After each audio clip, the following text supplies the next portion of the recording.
Всем привет! Это Руслан Шевединов, это Георгий Албуров, и мы прибыли в Испанию. Курортный город Марбелья.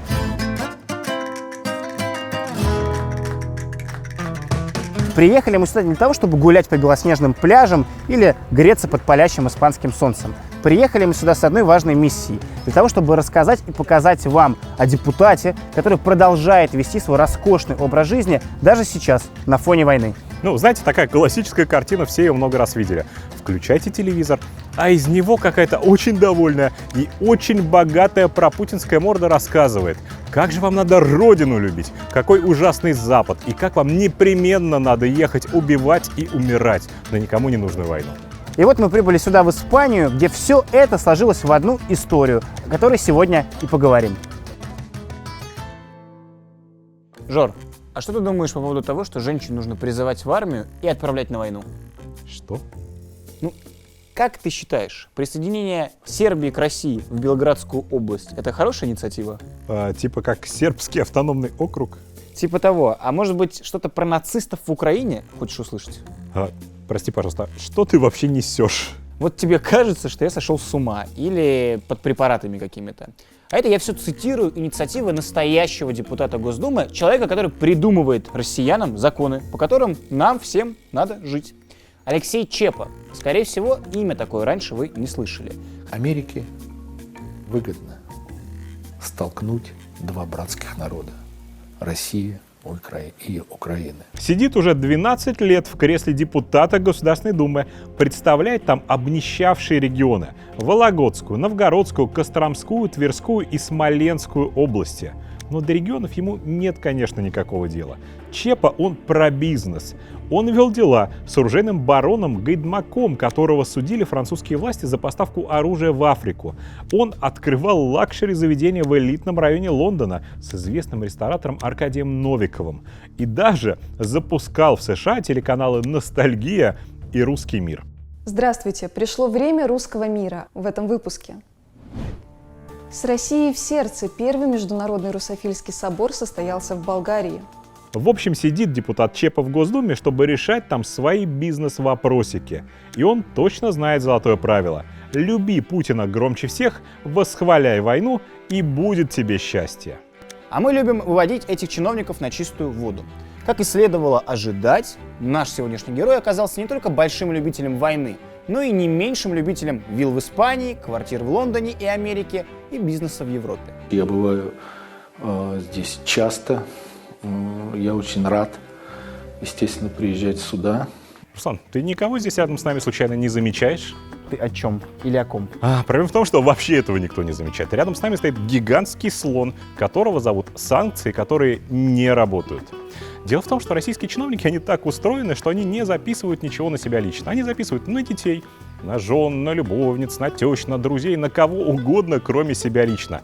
И делают они это для того, чтобы когда они попали под санкции, или когда у них спросили, откуда это у тебя, они бы сказали, блин, да это не мое, вообще это что-то другое. Это, ты знаешь, так все абстрактно. Давай на конкретном примере. Вот есть депутат Чепа, о котором мы в этом видео рассказываем, который попал под все возможные западные санкции. Не осталось страны, которая не внесла в свои списки этого разжигателя войны. И вот у него обнаружился домик на побережье Средиземного моря, куда мы и прибыли.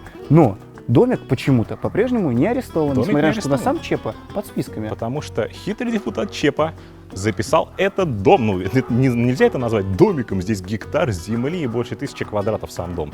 Он записал это на своего тогда еще 22-летнего сына. То есть там молодой человек окончил университет и стал владельцем вот этого всего забора высотой в 4 метра. Это другое, немножко нет. Вот. И так они делают постоянно. И поэтому мы требуем, много лет мы этого требуем, чтобы под санкции включали и родственников депутатов, родственников чиновников, родственников разжигателей войны. Все они должны попасть под санкции, потому что на них все это записывается. Поставить у забора — это, конечно же, хорошо. Но так, знаете, весь размах испанских владений депутата Чепы не оценишь. Поднимаем наш дрон и летим смотреть. Мы над Средиземным морем. Видим пляж, какие-то исторические строения, но самое интересующее нас место находится там, впереди, в нескольких сотнях метров от берега.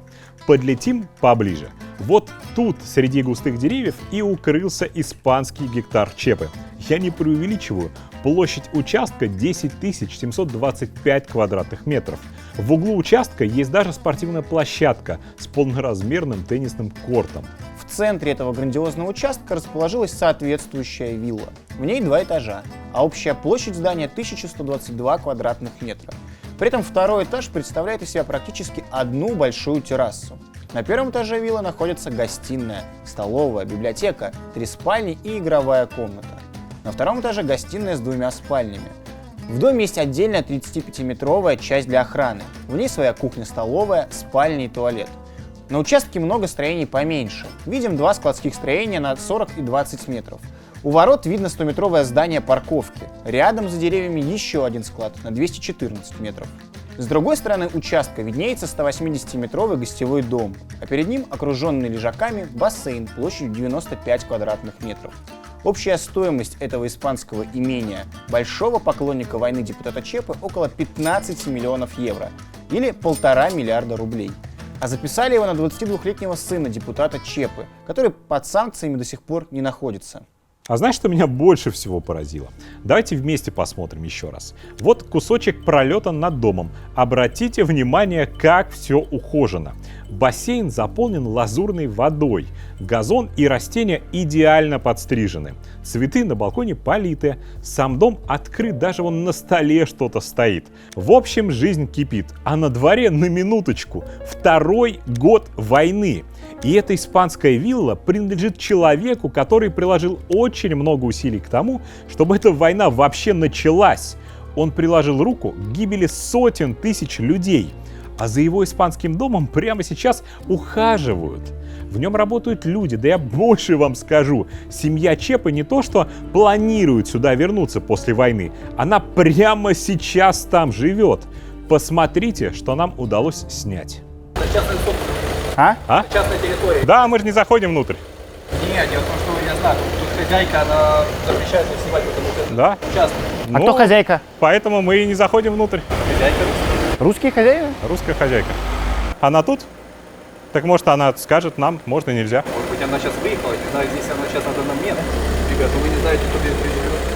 Мы смогли найти человека, который защищает от нас частную жизнь семьи Чепы. Судя по соцсетям, он как раз и помогает им поддерживать бассейный участок в таком прекрасном состоянии. Несмотря на украинское происхождение, общий язык с разжигателем войны Чепой он явно нашел. Вон даже подписался на его страничку ВКонтакте. Ну, любят в семье депутата Чепы отдохнуть на море. А кто же не любит? Но не каждое море, знаете ли, одинаково дружелюбно к российскому туристу. Красивые пейзажи, теплая вода, все это да, но, знаете, но вокруг все-таки толпы русофобов и одичавших от вседозволенности европейцев, которые забыли Бога. Рано или поздно задумаешься, а стоило ли оно того вообще? Может быть, на родном Черноморском побережье поспокойнее будет? Дома, как известно, и стены помогают.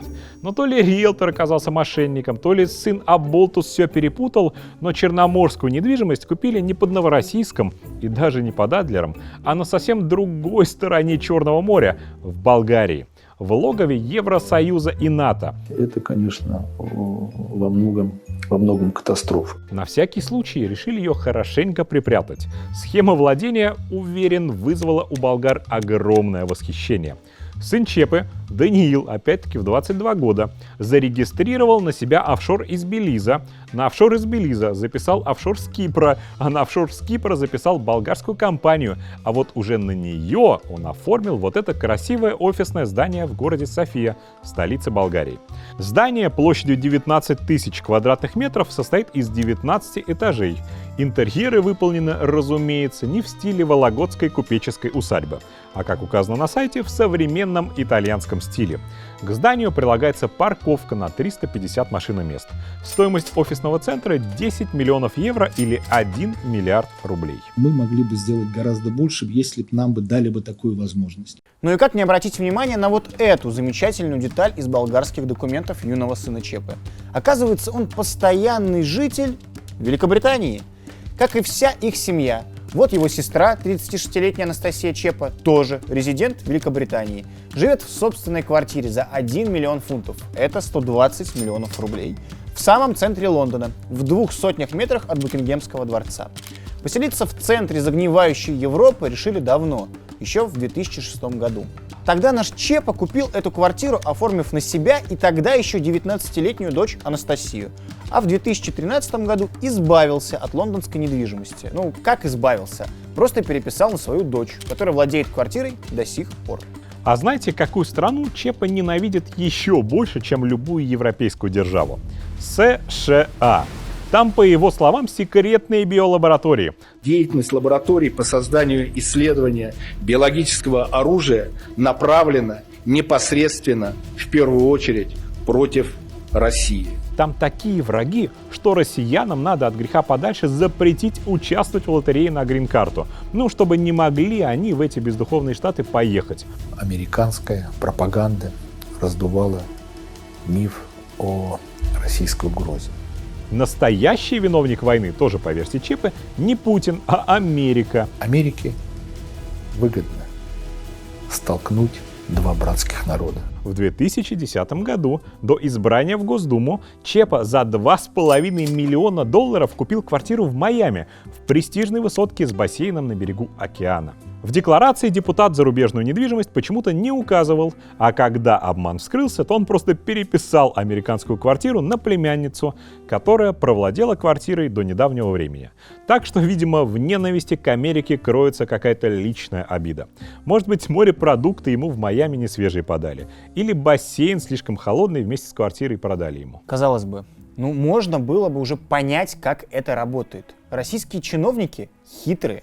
Они воруют и записывают все не на себя, а на своих близких. На санкции им плевать. Они просто переписывают на своих родных, а те продолжают на украденные деньги скупать виллы в Европе и проводить время в США. Бизнес двигается, люди подписывают. То есть результаты очень хорошие. Бороться с такой несправедливостью очень просто.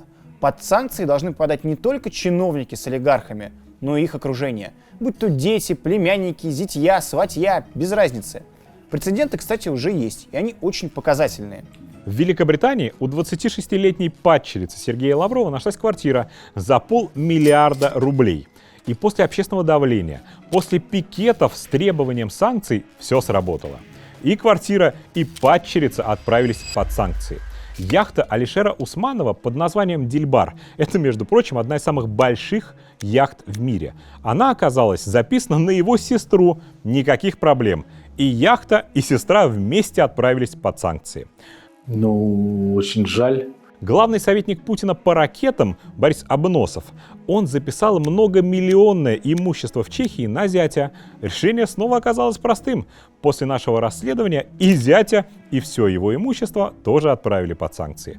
Бороться с чиновничьими уловками можно, и мы призываем европейских и американских чиновников делать это активнее, а не накладывать вместо этого бессмысленные санкции на россиян, которые бегут от войны, запрещая им въезжать на своих автомобилях или лишая права их учиться в европейских университетах.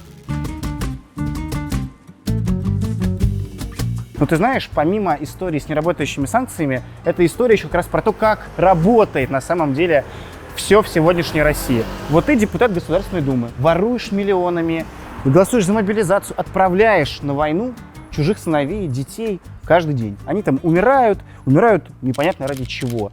А твой собственный сынок в 22 года от тебя получает имение на побережье Средиземного моря и не отправляется ни в какие окопы. Он будет сидеть здесь, пока вы будете умирать ради их дворцов. Вот это и есть то, как устроена сегодняшняя власть, как все в России сейчас происходит. Лицемерие, оно как бы у них повсеместно.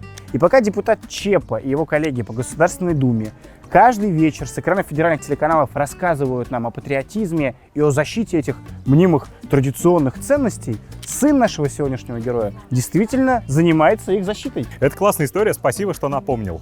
А сын Чепы, тот самый, на которого в 22 года записали гектар испанской земли и гигантскую виллу на ней, он стал основателем фонда и директором фонда, который называется «Фонд защиты традиционных ценностей созидания». Ну то есть что у этих людей в голове творится? У самого, значит, дом в Испании, сестра живет в Лондоне, отец депутат с квартирой в Майами, а ты, значит, теперь такой защитник традиционных ценностей. То есть по-патриотически традиционные ценности — это гектар земли на полуострове.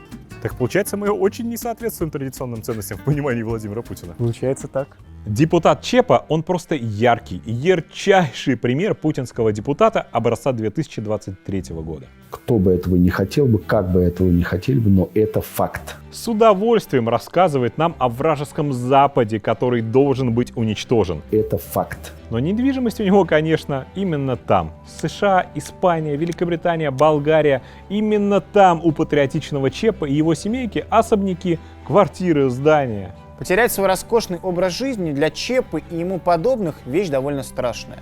Поэтому все они должны быть под санкциями. Мы для этого приложим все усилия.